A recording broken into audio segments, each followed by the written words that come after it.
So today we are going to study the variation of potential drop with the length of a wire for a steady current. As you can see, the circuit diagram is right here.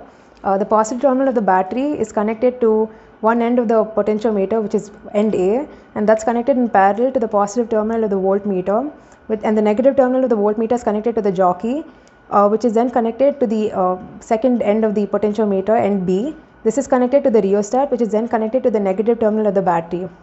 The principle of the potentiometer, V is directly proportional to L, the potential drop is directly proportional to the length of the potentiometer. So V is equal to KL, where K is a constant, and because K is a constant, it is equal to V by L. So if V increases, L will also increase. So as you can see, the positive terminal of the battery is connected to one end of the potentiometer, end A, and this is now connected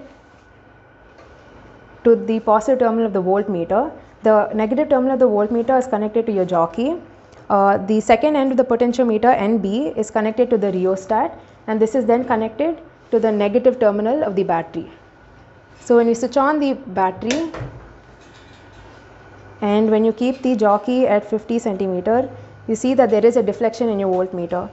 Increase the length to 150 centimeter and you see that there is the deflection increases.